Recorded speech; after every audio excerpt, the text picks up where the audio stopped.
We talked a lot about this, but I'm going to read Drew's question from a little Okay. while ago.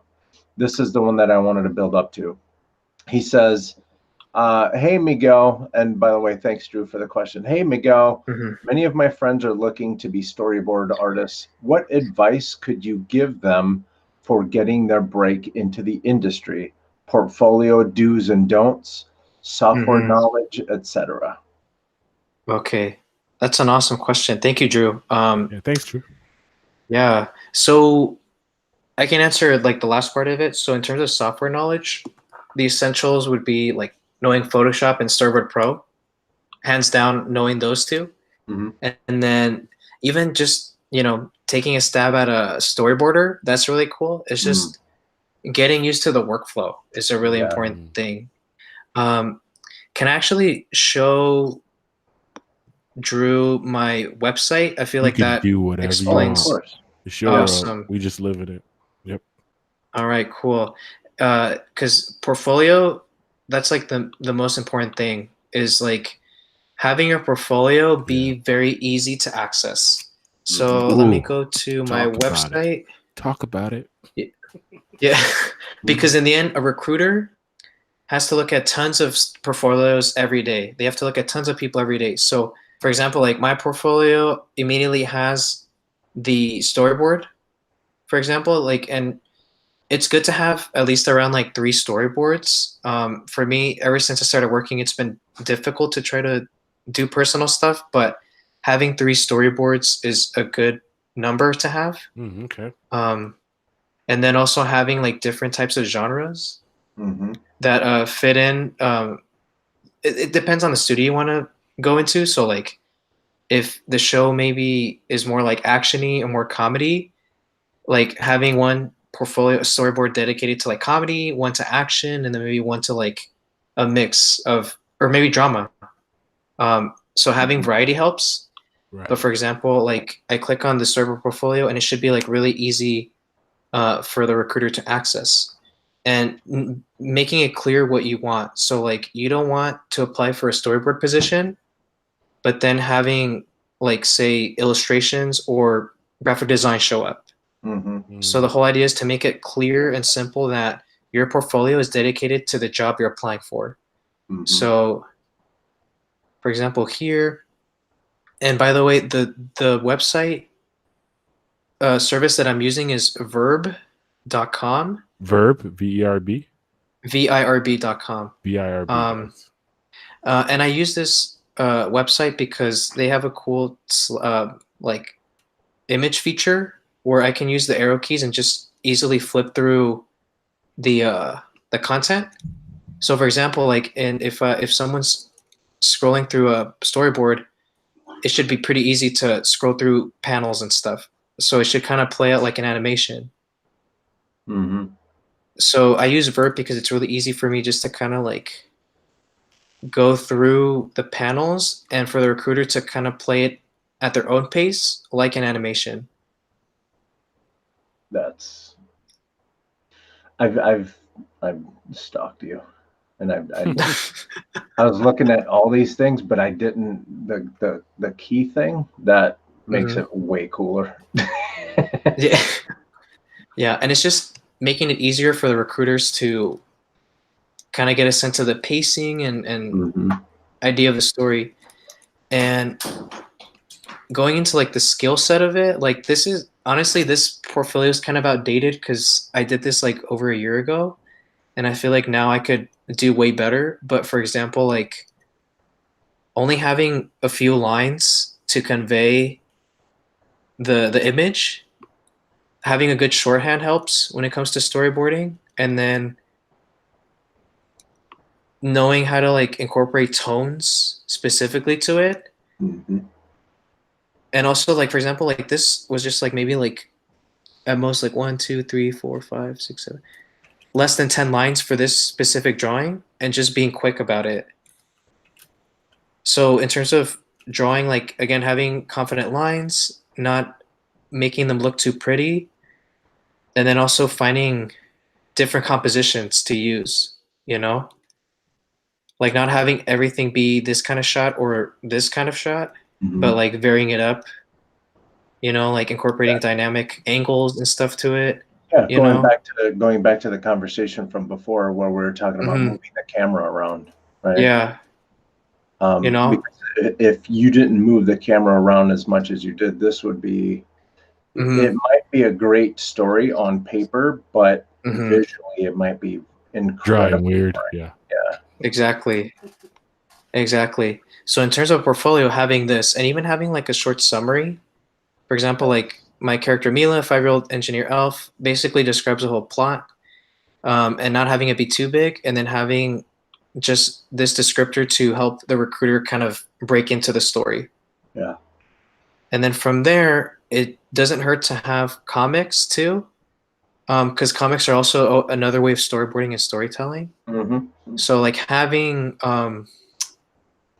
like comics, like either like personal stuff or stuff you worked on for other people, like that helps to convey your storytelling. So like just having dumb comics helps to like dedicate, like helps to like convey your storytelling sensibilities. So it helps to like give the recruiter an opportunity to see who you are. Yeah. So like comics help, and this is stuff I did while I was, being a PA. So like this is when me working, and then me just trying to take a nap because all the time I was dedicating to working and stuff, like it takes a toll. Yeah. And then I just have illustrations here, but like again, just focusing mainly on like character based stuff. But like again, this is like the third thing for my portfolio. So like I didn't want this atop of that. And then here sketches, it goes to my Instagram. So it shows like just like sketches and stuff that I have. Basically anything that's related to storyboarding or the thing that I want to pursue. Yeah. And again, like your bio too, just kind of being honest and being yourself, and then Yep. contact stuff. So this is like an essential thing, is having your portfolio be very streamlined Yeah. to fit the recruiter's you know pipeline and workflow. And then obviously in terms of skill set, like knowing composition, knowing Yep. perspective, um, like for example, there's an artist that was at Dreamworks named Kennedy Terrell. Hmm. She has an awesome storyboard portfolio, and I kind of based my portfolio off of hers. Um, I can actually type it in the chat. Kennedy. So that's how you spell her name. And she has an awesome portfolio, but basically it's like having your characters, some exploration, some beat boards. I have 7 here, so staying within that range. And basically a beat board helps to describe the major moments of your story. And then having thumbnails. So showing, this is a key thing, is showing your process. So showing the recruiter or the hiring manager your process, like showing them how you think, you know, Cool. and that's a super important thing because it's cool to see pretty pictures and images, but it's way more essential to see the thought process of the artist. So just showing this is like a quick way to like kind of describe what it is you should pursue in a portfolio. But for the most part, it's like finding anything that you can on storyboarding and anything that you can on the thing you're trying to pursue. So I know it's kind of a long-winded answer, but I feel like anything that could help you out and your friends would be great.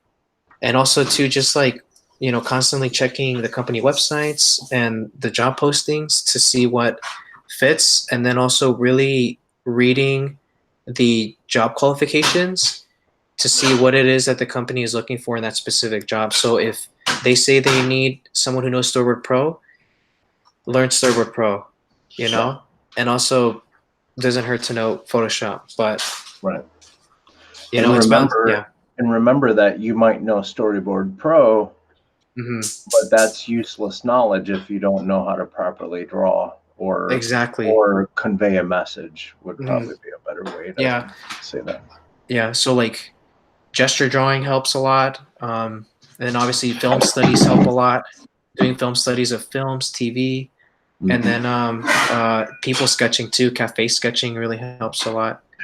And then, you know, just finding books, any book on how to draw, compositions, that is just going to elevate your skill level too.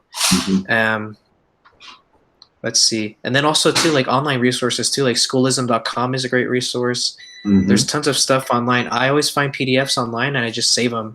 Use that as a way to, like, you know, as a stepping stone for learning. But you know, find companies that are looking for storyboarders and just know what it is they look for. Right. And then having a solid portfolio, that's like number one. Having a solid portfolio. You don't want to make the recruiter's job hell. Right. And I always try to point this out, where you have to remember a recruiter has to look through hundreds of resumes and samples and websites and stuff like that. So to make their job easier, they find any little thing to pass. So if your resume is not good, that's something that'll get you out of consideration. If your website is hard to maneuver or to find what they're looking for, right? So if you're applying for a storyboard job and you go somewhere and their website is full of, I don't know, just not storyboard stuff. Exactly. That's something that's going to be, whether or not you draw very well.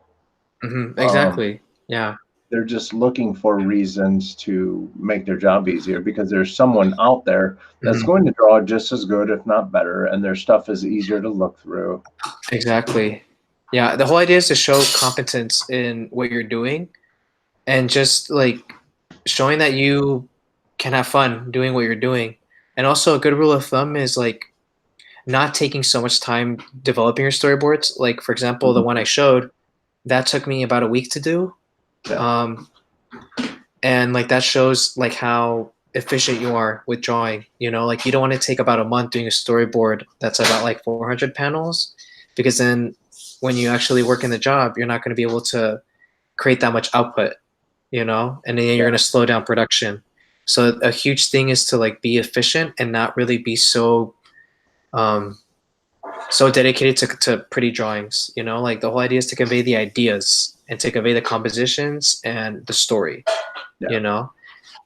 And being a revisionist is good because you can learn how to draw and stuff, but at the end of the day, the ideas are the important thing. And what's interesting is that it's always hard to tell what show you're applying for, because either the show still hasn't been announced, or, you know, in another capacity, it's still being in development.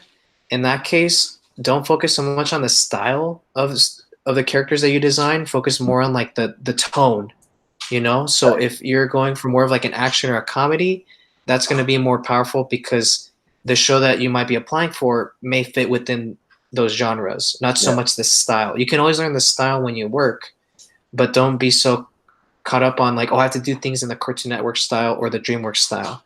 Design things the way you want to design them, but still have it be tailored towards animation and have them be appealing. But the essence is the tone, not so much the drawings. That's an awesome question. Let's go up to a question that Landon was asking. Okay.